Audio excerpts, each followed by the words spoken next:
आपको लगे कि आपका जीवन बड़ा कष्टमय है, बहुत तकलीफ का जीवन है, तब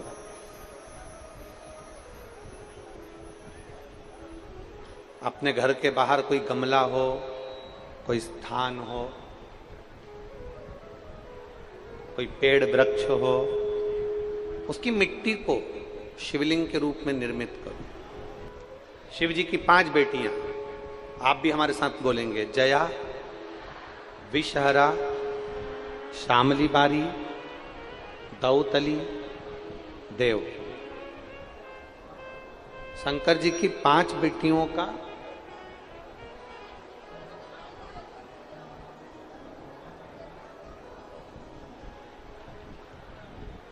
पांच बेटियों का नाम लेते जाना है। वृक्ष के नीचे या किसी गमले की मिट्टी को, यदि कहीं पार्थिव शिवलिंग का निर्माण अगर आप कर रहे हैं तो घर में भी पार्थिव लिंग बनाकर या पेड़ के नीचे या गमले में शिवलिंग बनाकर 5 बेलपत्र शिव जी की 5 लड़कियों का नाम लेकर वापिस बोलेंगे, जितने लोग सब बैठे हैं, जया, विषहरा, श्यामली बारी, दौतली, देव। शंकर जी की 5 लड़कियों का नाम लेकर एक एक बेलपत्र शिव जी को समर्पित करना। और शंकर भगवान को समर्पित करने के बाद दोनों हाथ में 2 लोटा जल लेना। जैसे कावड़ का जल चढ़ता है ना, कावड़ का जल कैसे चढ़ाते हैं? दोनों हाथ में पात्र लेकर एक साथ धार लगाते हैं, बस वैसा ही। आपको लग रहा है कि मेरी जिंदगी बहुत कष्ट में चल रही है, पूरा पूरा दुख भगवान ने मेरे ऊपर ही दे दिया, बहुत पूरी जिंदगी का पूरा कष्ट मुझे दे दिया, पूरा कष्ट आपको लग रहा है?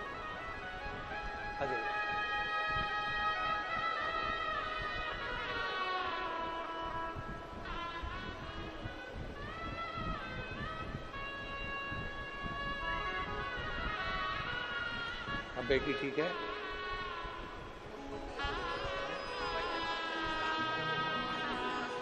एक उसको भी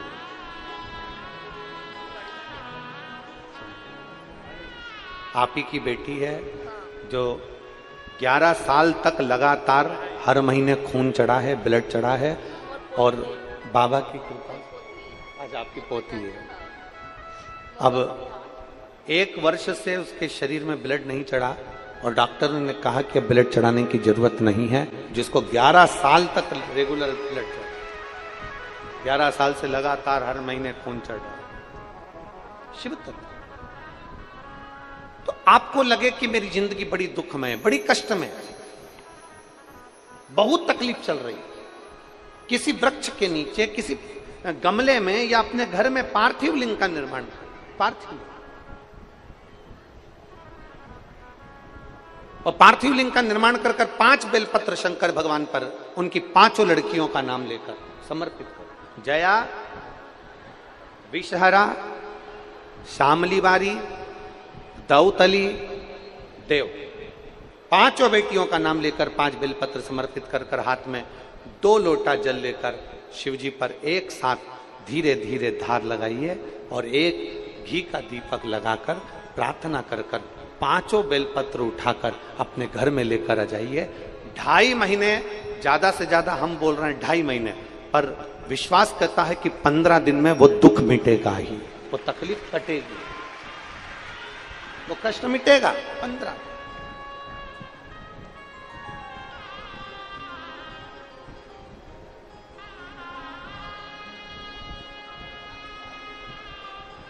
केवल शिव की आराधना करना। हम और आप कितने विचारों में पड़े हुए हैं। हम लोग विचार करते हैं मुझे ये परेशानी है, मुझे ये परेशानी है, मुझे ये परेशानी है। याद रखना, जिंदगी में ऐसा कोई संसार में मृत्यु लोक में पैदा नहीं हुआ जिसके मस्तक पर टेंशन नहीं हुआ। सबको चिंता है, सबको टेंशन है, सबको कुछ ना कुछ परेशानी है।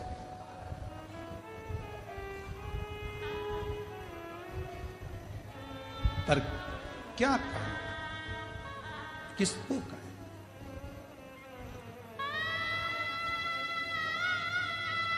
अपनी समस्या का हल अपने को करना है।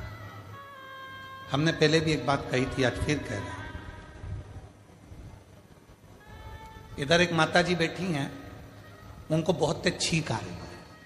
मैं इधर वाले भैया जी से कहूं कि छींक दो, तो उनकी छींक इधर वाला छींक सकता है क्या? बोलो, जम के बोलो जरा। चलो ठीक है। इधर एक दादाजी बैठे हैं, मैं उनको खांसी आ रही बहुत तेज, और मैं उनसे कहता हूं तुम मत खांसना, पड़ोसन खांसेगी। खांसने से काम चल जाएगा क्या? जम के बोलो नहीं। अपनी बटन अपने को खुद लगाना है, अपनी खांसी अपने को खुद खांसना है, अपनी छींक अपने को खुद छींकना है। अपने को पांव हाथ में खुजाल चली तो अपने को खुजालना है। अर्थात अपने पेट में दर्द हुआ तो दवाई भी अपने को खाना है। तो अपनी जिंदगी में अगर दुख आया है तो एक लोटा जल चढ़ाकर उस दुख को भी अपने को ही काटना है, कोई दूसरा नहीं काटेगा। संसार में कोई पैदा नहीं हुआ जो तुम्हारे दुख को काट दे। याद रखना, कहीं का महाराज तुमसे कह दे कि मेरे पास आकर बैठो, मैं तुम्हारा दुख काट दूंगा, समझ लेना पक्का बेवकूफ बना रहा है, 1,00,000 2,00,000 लेके चले जाएगा।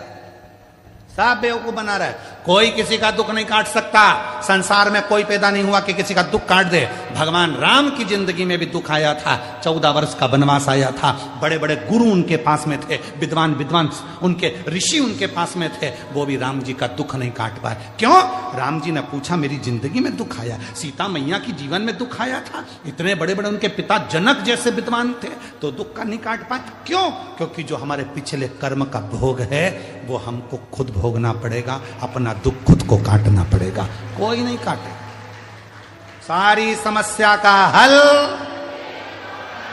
एक लोटा जल, और वो एक लोटा जल तुम्हें चढ़ाना पड़ेगा, तुम्हें। इसलिए शिव महापुराण की कथा बार बार कहती है कि एक लोटा जल लेकर मंदिर जाओ, एक लोटा जल लेकर मंदिर जाओ, एक लोटा जल लेकर मंदिर जाओ। क्यों? क्योंकि तुम खुद चलकर जाओगे, उसके दरवाजे पर तुम्हारा अपना दुख है वो स्वयं काटेगा। बेटे का वो खुद काटेगा, बेटी का वो खुद काटेगा। अब मालूम पड़े तो तुम सोचो कि मेरी बेटी के लिए मैं कुछ कर दूं गुरुजी, मेरे बेटे के लिए मैं कुछ कर दूं गुरुजी। जिसके कर्म का जिसको भोगना, और अगर किसी के करने से हो सकता है तो करके देखो।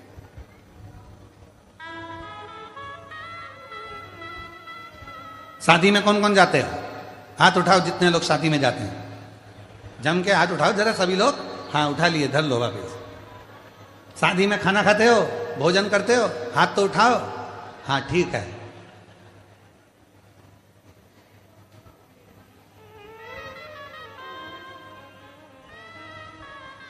एक ही प्लेट में एक ही गुलाब जामुन की कटोरी, एक ही गाजर के हलवे की कटोरी, उसमें दोनों पति पत्नी खा लेते हो? जम के तो बोलो नहीं। गाजर का हलवा दोनों को अलग अलग खाना है। समोसा पति भी खाएगा, पत्नी भी खाएगी, इसकी प्लेट अलग, इसकी प्लेट अलग। ये खाएगा, इसका पेट भराएगा, वो खाएगी, उसका पेट भराएगा। तो मंदिर भी सबको जाना चाहिए। पर कई लोग विचार में रहे, गुरुजी जब दान करने का नंबर आता है, कहीं 150 रुपए चढ़ाना होते हैं, तो माताएं सिर पे पल्लू लेके पति को टच कर लेती है। टच। हमने पूछा इससे क्या होगा? 50-50।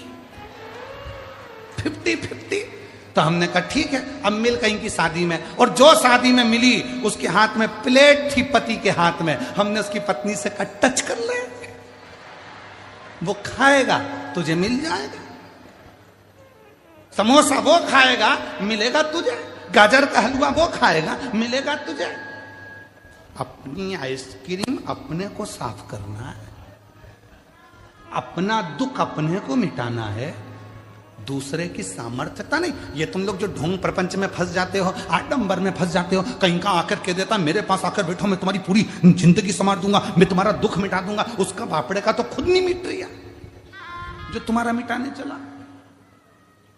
और किसी के पास जाओ और वो कह दे तुम्हारा दुख मैं मिटाऊंगा, तो उसको कह के आ जाना एक लोटा जल चढ़ा ले, तेरा खुद मिट जाएगा। सारी समस्या का हल एक लोटा कौन? किसके यहां आता है? जरा सा कर्जा हो जाए ना और तुम अपने रिश्तेदार से मात्र 5 लाख रुपए मांग कर बताओ, मात्र 5 लाख। 5 भी जाने दो, चलो 3 लाख ही लेकर बताओ। बहुत तकलीफ में हूं जी। सब दूर खबर हो गई कि श्रीमान कर्जे में डूब चुका है, कर्जे में डूब गया, पूरे मार्केट में बात फैल गई, पूरा डूब गया, दुकान भी डूब गई, व्यापार डूब गया, सारा कर्जा कर्जा कर्जा कर्जा कर्जा कर्जा हो गया, सब डूब गया। और उस बीच में तुम रिश्तेदार के पास जाओ कि मुझे 5 लाख की, 2 लाख की, 3 लाख की जरूरत है।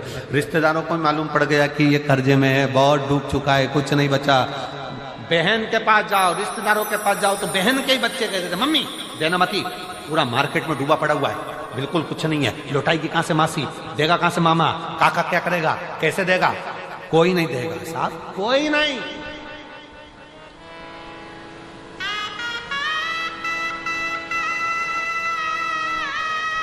मैं चुका दूंगी, मैं दे दूंगी, तुम मुझे दे दो ना थोड़ा सा, अभी जरूरत है, बेटा पढ़ाई कर रहा है, बेटी का एक फीस जमा करना है, थोड़ा सा दे दो ना, मैं दे दूंगा, मैं दे दूंगा, मैं कर दूंगा, आप करो ना प्लीज, थोड़ी सी व्यवस्था करो ना।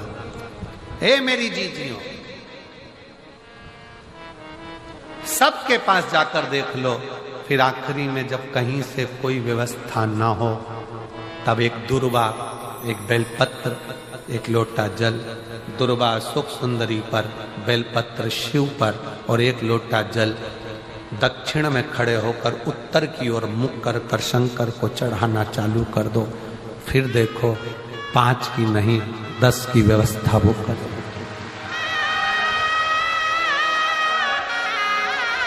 दुख सामने खड़ा होना जीजियों,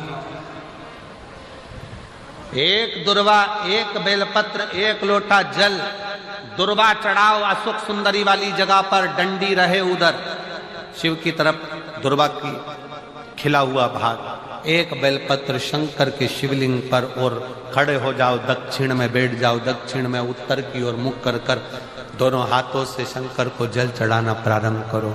8, 10 दिन, 15 दिन, 20 दिन बाबा को चढ़ा कर देखो, फिर रिश्तेदारों से मांगने की जरूरत नहीं पड़ेगी, वो ऐसी प्लानिंग करेगा कि तेरा भंडार खुद भरना।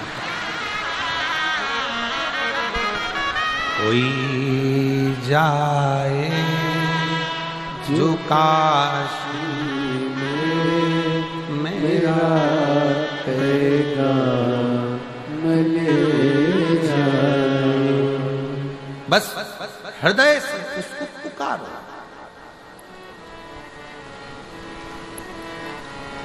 हृदय से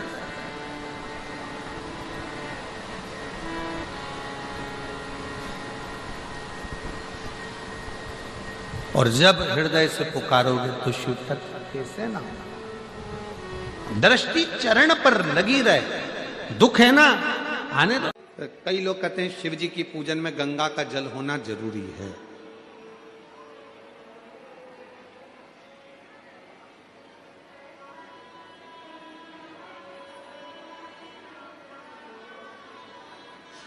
और मान लो तुम्हारे पास में गंगा जी का जल नहीं है तो क्या शंकर जी तुम्हारी पूजन को स्वीकार नहीं करेंगे? अरे बोलो तो जम के, करेंगे ना। क्यों? स्कंद पुराण में वर्णन आता है, स्कंद पुराण में वर्णन आता है कि एक बहुत साधारण सी घर में रहने वाली एक दृष्टांत बड़ा सुंदर है। और एक घर में रहने वाली एक रेणुका मां नाम की एक स्त्री थी। थोड़ा ध्यान से सुनना इस स्कंद पुराण के इस चरित्र को। रेणुका,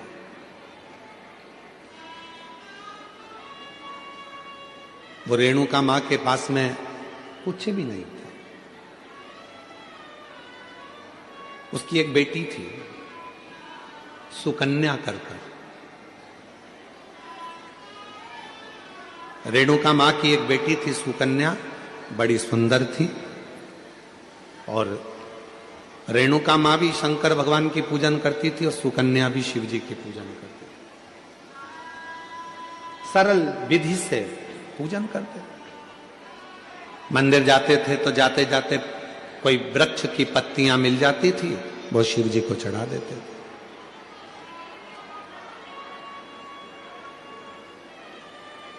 कोई फूल मिल जाता था वो शिव जी को चढ़ा देते थे। और कई बार ऐसा हुआ कि रेणुका सुकन्या को कोई पत्ती नहीं मिली, कोई फूल नहीं मिला, तो उन्होंने जल चढ़ा दिया। कई बार ऐसा भी हुआ कि सुकन्या और रेणुका को जल भी नहीं मिला, तो उन्होंने 3 बार ताली बजा दी। कई बार ऐसा हो गया सुकन्या रेणुका को कि वो मंदिर भी ना जा पाए, तो उन्होंने शिखर का दर्शन कर लिया। शिखर का दर्शन।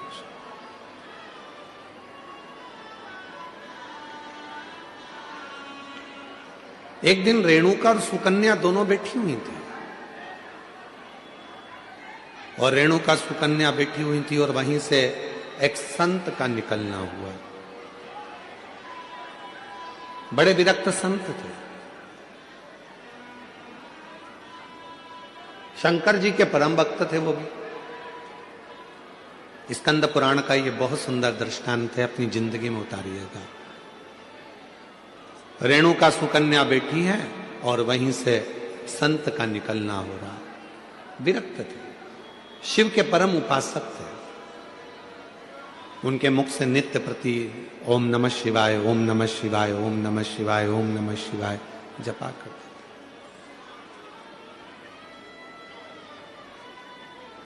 आज संत भिक्षा मांगने के लिए रेणुका और सुकन्या के घर पर पहुंच गए। आवाज लगाई, माता भिक्षाम दे, माता भिक्षाम दे, भूख लगी है, थोड़ा अन्न का भाग दीजिए। रेणुका सुकन्या बाबा की आवाज सुनकर बाहर गई, दरवाजा खोला, आसन दिया, बिछाया, बिठाया, जल पिलाया, अंदर से भोजन ला कर दिया। पूजा की तैयारी कर रही थी शिव मंदिर जाने के लिए सुकन्या, और बाबा की दृष्टि पड़ गई उस पूजन की थाली पर। और जैसे ही संत की दृष्टि पूजन की थाली पर पड़ी, तो संत ने बात बात में पूछ लिया, ये पूजन में सारा साहित्य रखा हुआ है, पर गंगा का जल नहीं है, तो तुम्हारी पूजन शिव स्वीकार नहीं करेंगे। ये संत ने कह दिया रेणुका और सुकन्या से, आपकी पूजन में, आपकी पूजा की थाली में गंगा का जल नहीं है, तो शिव इस पूजन को स्वीकार नहीं करेंगे। अब तो संत कहकर चले गए। सुकन्या की बुद्धि में वो बात बैठ गई, और सुकन्या मां के चरणों में प्रणाम कर कर बोली कि मुझे गंगा का जल चाहिए, मुझे गंगा का जल चाहिए। बाबा कहकर गए हैं, संत कहकर गए हैं कि जब तक गंगा का जल पूजन की थाली में नहीं होगा, तब तक शिव प्रसन्न नहीं होंगे, शिव इस पूजन को स्वीकार नहीं करेंगे।